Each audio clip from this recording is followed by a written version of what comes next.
ESPN 94.1 FM and AM 930 present The Drive. Brought to you by Huntington Federal Savings Bank. Local then, local now. Member FDIC. It is Thursday, April 16th. Your Drive begins now on ESPN 94.1 FM and AM 930. I'm your host, Paul Swann. You can join the program by calling the Miller Lite phone lines, 877-420-TALK. That is 877-420-8255. Miller Lite, hold true, great taste. Only 96 calories. It is the original light beer. Coming up on the program, we'll hear in just a moment from the head coach of the Marshall women's basketball team, Tony Kemper. 3 signees yesterday, and we'll have Tony break it all down for us. Also, we'll take your comments on social media. I'm still trying to get you guys used to that. At Paul Swann on Twitter is the way to get a hold of me for this hour. You know what? We might open up the text machine next week. I'm thinking we're gonna fire that up. So stay tuned. The text machine might be coming back, but Twitter, the best place to get a hold of me right now on social media. But we're going to talk to Tony here in just a few minutes, get his thoughts on his signees and, of course, the situation at hand. We've got some things to get into. I think we should probably start with potentially tomorrow's guest, the head coach of the Marshall women's soccer team, Paul Swann. He and his press staff, that's Cody Lynn, his staff announcing the signing of a couple of players, a couple of transfers from East Carolina University, Catherine Gonzalez and Lauren Wheeler-Hollis. So he is bringing in some student athletes from East Carolina. We'll talk to him hopefully tomorrow. I'm just going to go ahead and say it's going to be a done deal. It's going to happen. He'll be the guest on the show tomorrow. Why would he not want to come on? I mean, after all, he's got the same last name. He's got the best last name you could possibly have for a coach, Swann. Already makes him one of the top coaches that I like to have on the program. So we'll talk to him coming up tomorrow. And football-wise, former Nebraska wide receiver Jaron Woodyard announcing on social media last night that he has committed to the Thundering Herd. So Jaron Woodyard, former Nebraska wide receiver. Hopefully he will beef up the wide receiver position for the Thundering Herd. We'll talk more about him as the show progresses. Big story, of course. We continue on with everything that is going into where we're at today with the COVID-19 pandemic. And I think we're pretty much at the same spot. Still fluid, still trying to figure out what we're doing. Of course, you're every day seeing more and more from institutions on what they're doing. Some institutions are responding by saying we're going to honor spring sports scholarships. We're going to honor the student athletes that are coming back. We're going to have them back. Other schools pulling back and saying, no, we can't. We've talked about it briefly as far as what the group of 5 schools are looking to do, trying to get away from some of the restrictions or requirements, depending on your point of view, of being a Division I program, trying to look at ways to cut sports, maintain the athletic departments in entirety, or cutting back a few sports, trying to maintain the revenue sports and some of the key sports. I hate to be on any athletic department's panel, committee, conference call, whatever the case may be, and trying to figure out where do you take away, what do you keep, who's going to be sent home pretty much as, sorry, thanks, we no longer offer that sport. I'd hate to have that conversation, but we're getting to that point right now. So hopefully, Conference USA will be allowed to do some creative things to maybe help maintain athletic departments. Scheduling would help. I've been saying this for years. I think a lot of us have been saying this for years. I'd like to see a more geographically friendly schedule. I'd like to see the geography work for Conference USA. And it feels like it's 2 different leagues. And if that means half the league doesn't see the other half of the league, I'm completely okay with that. Just because I don't think Marshall should be traveling to Texas in majority of sports. Now, there's good competition in Conference USA for a lot of these sports, but what's the serve? I mean, what's it serve? That's the question. What does it serve? And I could be completely off base on this. Coaches might say, look, Paul, we like having those cross-country rivalries. We like playing those teams. I think each sport will have its own different opinion, but I've always thought that the geography maybe has hurt Conference USA. I mean, there's talk maybe you don't have certain conference tournaments. Maybe you crown a regular season champion, and that's your champion. I don't think it would happen in basketball, but other sports, maybe you do away with the conference tournament. I don't know if that's a good thing or not, but it would eliminate some travel and some extra expense. Maybe you don't award the tournament champion. You just award, here, you're the regular season champion. You won. And then you go on to the NCAA. That's a really strong possibility. As we try to figure out what we're doing here every day, we're trying to figure out where we're at. And the honest answer is we don't know. Still. I mean, I was asked this question a couple of days ago, like, what do you talk about? Someone who doesn't get a chance to listen on a regular basis, a friend of mine, it's like, what do you talk about? Well, this is it. This is where we're at. I mean, eventually we're going to get into the part of the program where I'm talking about my favorite Arnold Schwarzenegger movies. But until we get to that point, we're going to try to keep you with all the sports we can. But that day is coming. I'm going to be honest and upfront with you. That day is coming. What is the best Arnold Schwarzenegger movie? If that's not a topic on this show here in the next couple of weeks, either I've got a lot of sports to talk about, or I don't know if I'm here. Because it's going to happen either way.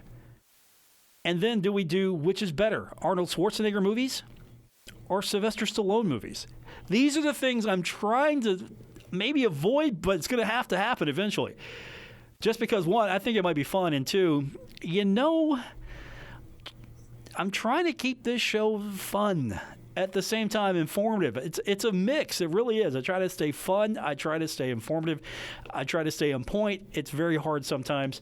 And let's be honest, every day is a different and difficult challenge for a lot of us. And I do understand that because I'm going through it right with you. So I want to thank Tony Kemper in advance for coming on the program. We're going to talk to him here in the next few minutes, and we're going to try to resume this show as if nothing has happened and we're just talking to Coach on a normal basis. Later on, we'll try to get your phone calls in, your comments, your questions, all of that on social media at Paul Swann. We'll go over some of the news of the day when we continue. But Tony Kemper coming up next here on ESPN 94.1 FM and AM 930. We're taking Paul Swann everywhere. Download or subscribe to The Drive with Paul Swann on Apple Podcasts, Spotify, or wherever you get your podcasts. Pretty busy day yesterday for Marshall Athletics, both on the men's side and the women's side.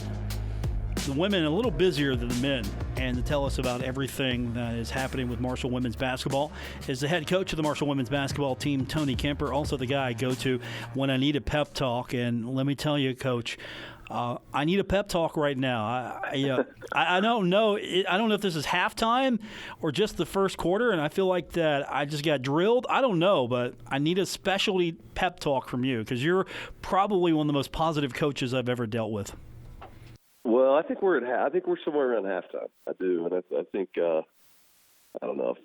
I've been following enough to know. It seems like maybe the powers that be we're trying to figure out a way to start playing professional sports again, and it's going to look a lot different, it seems like. But I'm glad that I feel like it's swinging back towards some point this summer that we're probably going to get to watch a baseball game and different things like that. And it's been quiet for sure. I mean, sitting around the house and watching old reruns. Now I've watched the Super Bowl again. Watched my Chiefs win the Super Bowl. I've went back and watched the Royals win the World Series a couple years ago. So I'm ready for the next round of winners. So anyway, I think hopefully we're turning the corner, and seems like. Certainly appreciate all the medical people that are dealing with what they're dealing with now. And our country's pretty tough, and it seems like it's been that way. We've been, I know that medical side of it's been working really hard to get this thing, and it seems like hopefully we continue to hear some positive news about that kind of stuff.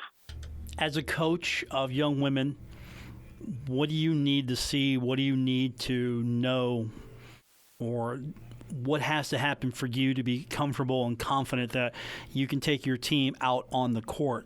Now, fortunate for you, we've got several months before we have to get to any of those decisions. So there's time, and hopefully with time we've got a better plan. But if we get to that point where there's a possibility of you having a season, what's going to have to happen for you to be comfortable and confident that, all right, my team and I and my staff, we're going to be in good shape? Yeah, well, I mean, that's a great question. And there's a lot of layers to the answer to that. I mean, I think, first of all, one of the things you said in there, I mean, time is, 10 days feels like a year right now, a week and things. And you just go back to the way that our season ended. I mean, it from, I guess I got a call from administration when we were on our last road trip. So we were in Florida. So this is prior to the conference tournament that, Marshall, the higher level people at Marshall were getting worried about COVID. And at that time, I mean, it was not really on anyone's radar. I mean, I don't think it was even really over here in a form that we had found it and stuff. And, so you do that, you take that phone call, and then you fast forward a week and they pull us off the floor as we're getting ready to go take on Rice, in the second round of the tournament. And just over the course of that week, things move so fast. And I think that you're obviously seeing that right now too. So you are correct. My sport, and I'm lucky, we've had a lot of sports, baseball, softball, that have been majorly affected, and the student athletes feel for them. But we do have time to work through this for women's basketball and men's basketball, and I guess winter sports and things like that. And there is a lot of time and water under the bridge as far as how to maybe make it happen and how to feel comfortable about it. I think that generally people want to play, and maybe not right now, but I think our girls are going to want to get out there and be competitive again and do the things it needs to do. And, I think we're definitely going to get some direction by people that are well above me on what is safe and what is not safe. And, we'll listen to them and we'll do the things that we're supposed to do. But I'm bullish on the fact that we've tackled a lot of things as a country and like this before, and I'm sure I know they're working really hard, vaccines and different things like that, about trying to solve it and find ways around it and ways to get us all back to work. Marshall women's basketball coach Tony Kemper joining us on the program. What have you heard, or what do you know as far as with the group of five coalition together trying to find ways to get relief from the NCAA, be it scheduling, how many games? I know Conference USA, before any of this really started to happen, looking for ways to maybe improve cost in Conference USA. That could include maybe how the schedule is handled. What are you hearing, and what would you like to see?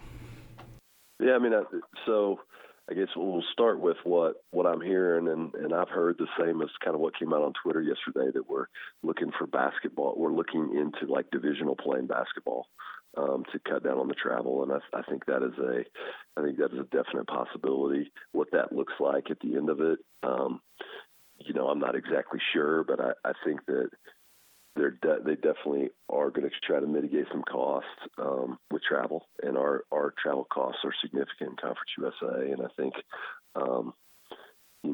Marshall's always been smart with our money, and so we've always placed a premium on, regional-based rivalries and travel and things like that. And I think that will become more important going forward. So I think there's that.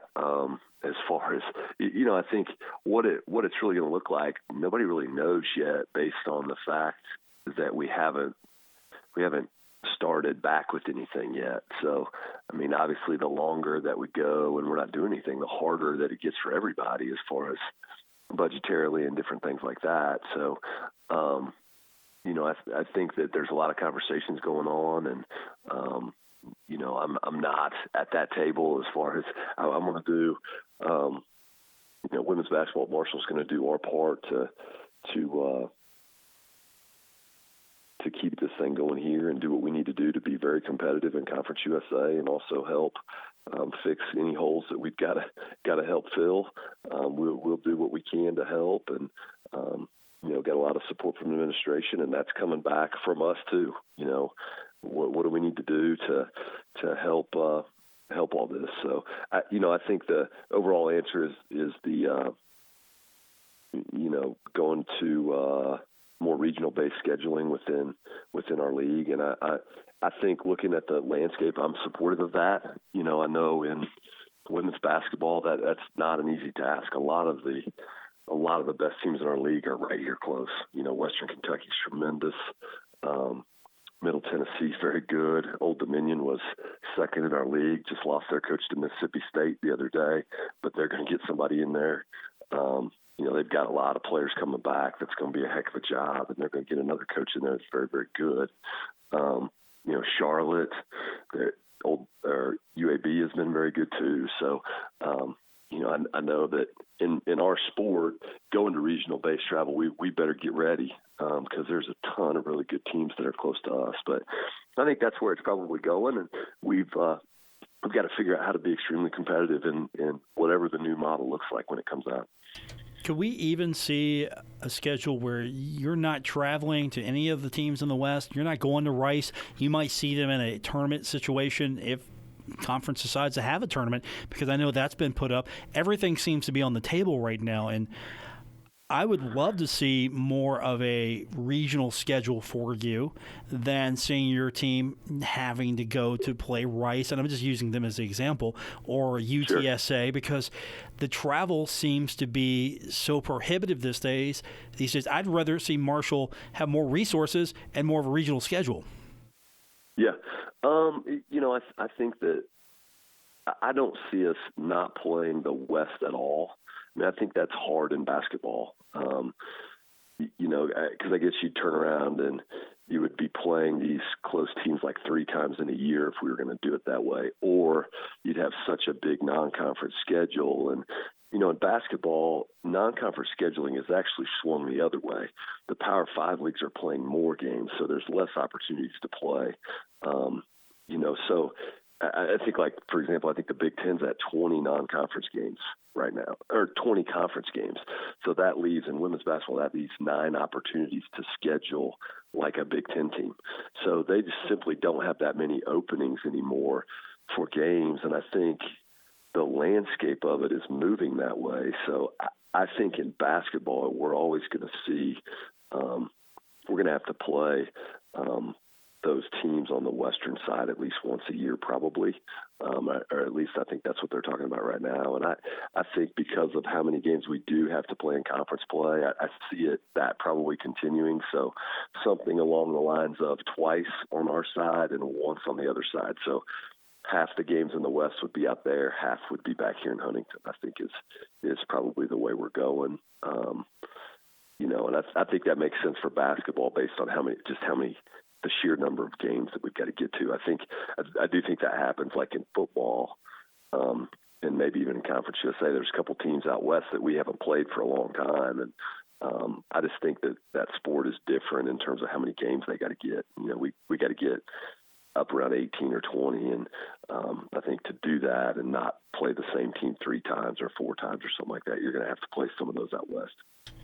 Marshall women's basketball coach Tony Kemper joining us on the program. Before we talk about some of your signings and the good stuff that has been happening for you, what are you doing as a coach to keep connected with your team? I know the NCAA allows certain activities or certain interactions.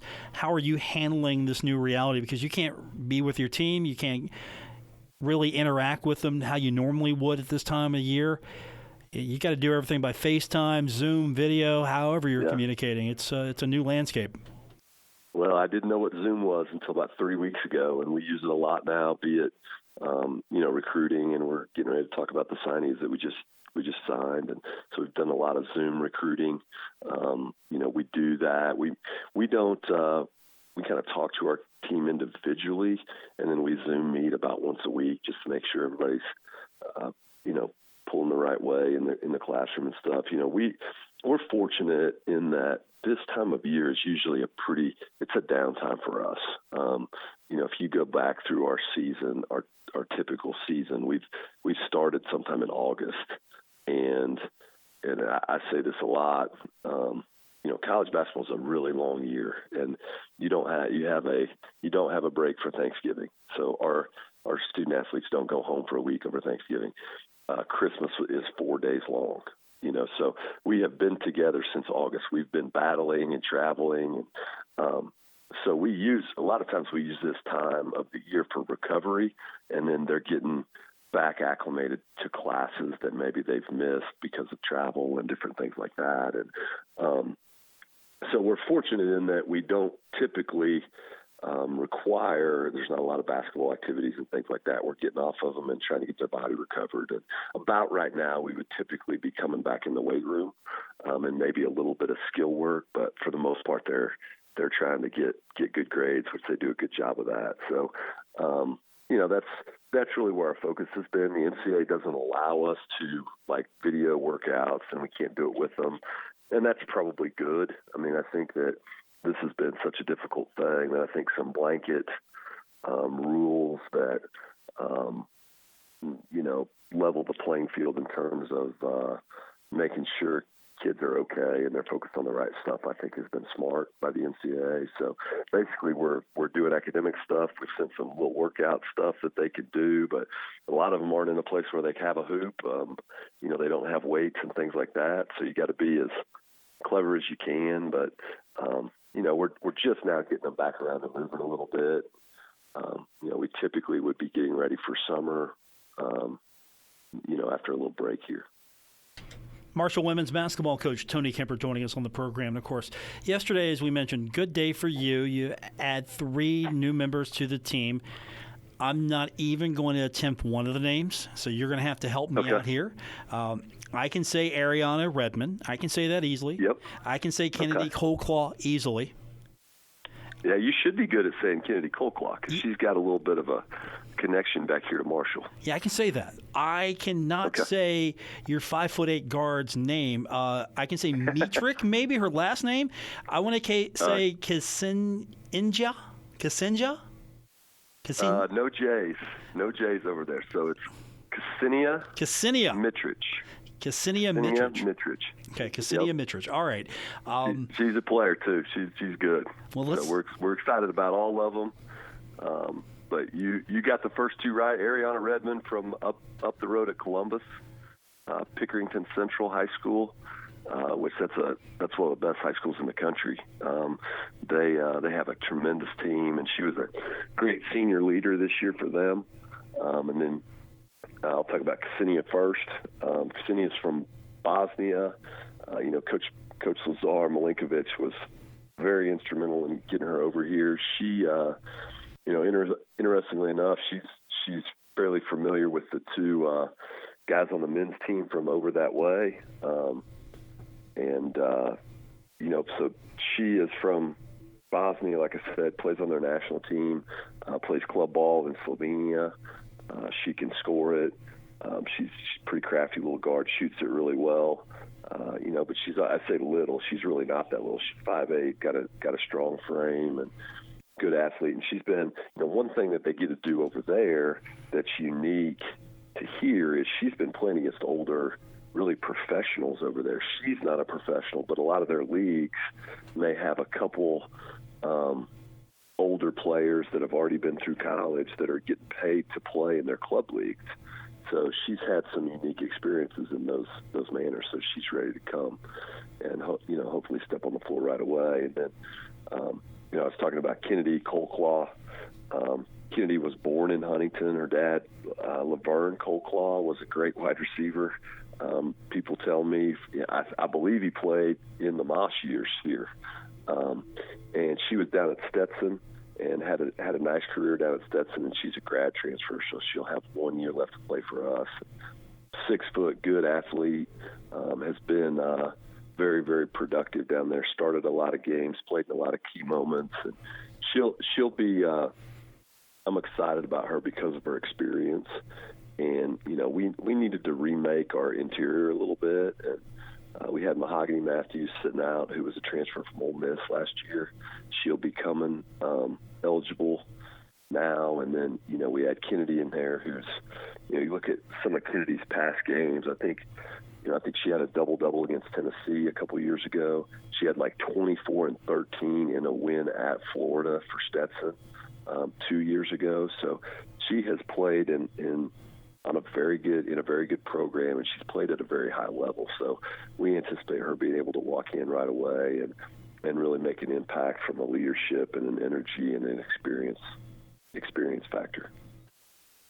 Was it deliberate the way you went after this to try to maybe balance it out between experience, youth, somewhere in between, all of that? Yeah, I mean, I think that Kennedy provided a unique opportunity for us. We haven't had a grad transfer yet, and so she's our first one. And the bottom line is you go after the best players you can, and you don't really worry about what class they're going to be in. You just want people that you feel like can step in here and make an impact. And once we, I guess, got to talking to Kennedy, we were unaware of her connection until really we started the recruiting process. And you kind of see her come across the wire, so to speak, and we just kind of thought she was a pretty darn good player from Florida. And she picks up the phone, and it's like, hey, I'm in Charleston, West Virginia. And you're just kind of like, what are you doing in Charleston, West Virginia? And, she gets into her story and, come to find out that, we're going to give her a chance to come home. And her mom lives in Charleston right now. So, she's going to get to play in front of a lot of family that maybe hasn't seen her very much. But, once we saw her available and talked to her a little bit about, you learn personality and whether you think they're going to fit. And I think she's going to be great at that kind of stuff. And I love watching her film. She plays with a lot of energy, runs the floor hard, plays hard, smart basketball player. And when you can add those things and the experience on top of it, especially when you look at, we need to make some strides on the inside. And I think our players are getting better in there, but we need a little bit of influx of somebody that's been around the block a little bit, and I'm excited that Kennedy can provide that. Tony Kemper is our guest. Marshall women's basketball team announcing 3 signees yesterday. So are you done? You got anything else you might be pulling out of your bag of tricks here soon, or 3 pretty good right now for you? Well, I think we're done, but we have it's possible, I guess, to add someone else, but right now we don't have plans to do that. And, I'm excited about the group that we do have. I think, when you look at some of the returners coming back, and, I can cite 3 pretty quickly. Taylor Pearson will be a senior. She had a great year this year. Kristen Mayo will be a senior next year. She's had 3 good years. And then, Savannah Wheeler, who was on our all-freshman team, she led us in scoring. Those 3 were our 3 leading scorers. They're all back, and you try to add pieces around them. And I think we've added a talented group. We've got to get together. We've got to get on the same page. We've got to get to playing really hard. And, hopefully we have a good enough balance of returning talent and some new ones coming in. I haven't talked about, we signed CeCe Mays early. She's a guard from Florida, which you won't really see her out, on this release, because we signed her in the November signing period. But, she's a strong guard that's got a ton of energy, loves to play, physical and athletic. And, so I think that group of 4 total can come in, and I think they're physically mature. I think they're mentally pretty mature too, and we can put them in there with the group that's coming back, and hopefully stir it up, and we come out the other end a better basketball team than we were this year. Tony Kemper, my guest, head coach of the Marshall women's basketball team. With all these signings, was it difficult toward the end with the quarantine we're all under and everything that's going on? Was it difficult toward the end, or was this pretty much everybody was virtually a done deal and you really didn't have to get creative in the final month of recruiting or trying to get these ladies on board? Yeah, well, we actually had Ariana. Ariana came on an official visit right in the middle of the year because she was right up the road, so she came down, I believe, in February, And she committed shortly after she went home, slept on it a couple nights, and said she wanted to be a part of it. And then we had Ksenia over at the end of February as well. And so her and her father, which that's the first official visit we've done with a foreign player. And, just what a trip that is for them. They basically, the NCAA doesn't allow you to stay over here past your 48-hour window. So you kind of travel for 2 days, stay for 2 days, and travel back 2 days. That's a whirlwind. That's a tough trip for them. And they had a great time, and she committed very quickly after returning home. So we had 2 of these 3 done. And then after the season, Kennedy, obviously, Stetson played out their year. We played out our year. And we knew we needed at least 1 inside. And we might have taken 2 had we not gotten someone like Kennedy. But, I felt like once we got Kennedy that she's ready to come in here and really help us from day one. And so yeah, we basically worked on 1, and the other 2 were done, and excited to be here sometime in February. Tony Kemper, Marshall women's basketball coach.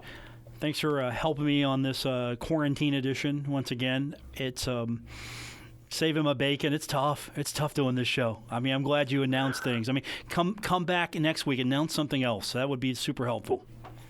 Well, I can come on and talk anytime. We can talk about other things. And I know it probably is that way. It's difficult to talk. There's no sports going on, and it's just crazy. It's unprecedented times, and hopefully we get over the hump here and we don't have to deal with this again. But I can imagine that filling up hours talking about sports that aren't going on is not easy this time of year. But hang in there, and everybody else hang in there. And I'm excited for Marshall sports when they do return. And I think that I know that we're in the recruiting process with the 3 we just signed and with new ones coming in. And the one thing I talk about all the time with them is how special this place is. And I know that as soon as we get the word that it's safe to go back, I know our student athletes are going to be excited to put on the green, and I know that our fans are going to come back and be excited to support us. So we appreciate that.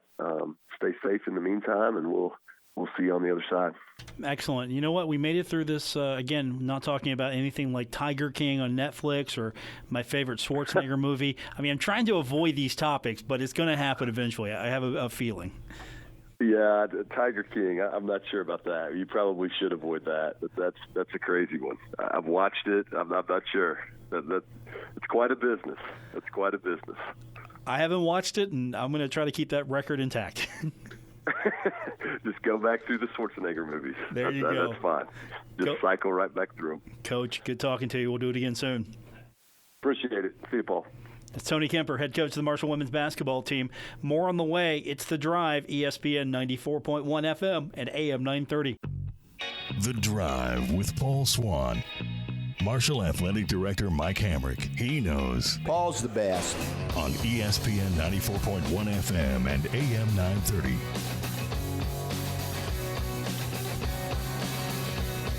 Welcome back to the Thursday, April 16th edition. The Drive continues on ESPN 94.1 FM and AM 930. One of the big stories we really haven't touched on today, the PGA Tour releasing their updated schedule for the remainder of the 2020 season, and a military tribute at the Greenbrier has been canceled. It was scheduled to be played annually through 2026. It's not going to return to the PGA Tour calendar.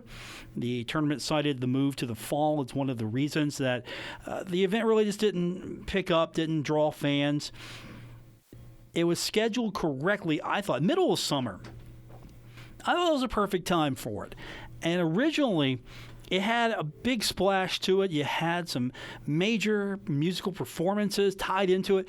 There was more of an event feel to it. And so a lot of people would go for the concerts. Oh, by the way, hey, we're going to check out the golf as well. And unfortunately, it just fizzled out a little bit. And now, I think the schedule move really hurt it. And it's not coming back anytime soon. At least it's not coming back through 2026. Now, if there's any opportunities in the future, I don't know. But it was a grand experiment. It was really a grand experiment. And I thought it brought something to the state of West Virginia because, let's be honest, the Greenbrier is a great golf course. I mean, there's no questioning that the Greenbrier is a major golf course. Unfortunately, not going to be on the PGA Tour calendar. Hopefully something in the future can be worked out. I just thought the schedule killed it. Middle of the summer was good. But now you go to fall and you're competing with, at the time, you're competing with college athletics, college football. You're not really putting your event in the best position to be successful, because if you're going to ask me, what event are you going to go to, golf or maybe college football? I'm taking college football. That's just me. I'm not a golf person as much as a college football fan. So I'm taking football. And I think a lot of people were taking football. And just the whole event feel to it sort of became more and more diminished, unfortunately. Everybody, hopefully, walked away feeling good about the deal and the agreement, and maybe something down the line can happen, and maybe it can come back. But I think you got to rethink it. You got to rethink it, make it successful, figure out what worked, what can make it work. Don't do it in the fall, whatever the case may be. Do not do a fall event. You got to stay away from football. That's the thing. And I know it's very hard. There are events that cross over with each other, but I don't think in the state of West Virginia you're going to be able to draw a fall golf event the way you hoped, especially with other things to compete against, and you lose that feeling of this is really an event. I mean, it was just another golf tournament. It felt like an event initially because there was a big push to make it feel like an event, and then that started to go away. So PGA Tour event, not coming, not going to return at least through the scheduled contract date of 2026. Anything after that, who knows? Something might come up in the future. I can't say, but for the moment, no PGA Tour in the state of West Virginia. Okay, we're going to wrap it up when we continue with today's edition of The Drive here on ESPN 94.1 FM and AM 930. This is The Drive with Paul Swann on ESPN 94.1 FM and AM 930. Presented by Huntington Federal Savings Bank. Guests with Paul Swann appear via the Miller Lite phone lines. So what is the best Schwarzenegger movie? I told you we're going to eventually go to that topic. What's the best Schwarzenegger movie? Is it Terminator? Is it Predator? I mean, that's a good one. Eraser? Is that the best Schwarzenegger movie? Or could it be Commando? What about Commando? That's a good one. I think Commando's better than Rambo, to be honest. So it could be Commando. It could be Conan the Barbarian. Not Conan the Destroyer, though. No, not Conan the Destroyer. But it could be. How about a Red Heat? Remember Red Heat? Or is it Terminator 2? Judgment Day. You remember that one? Of course you remember that one. It's a classic. That's one of the greatest films of all time, right? Terminator 2. James Cameron. It's sort of like artwork on film. It is a piece of art.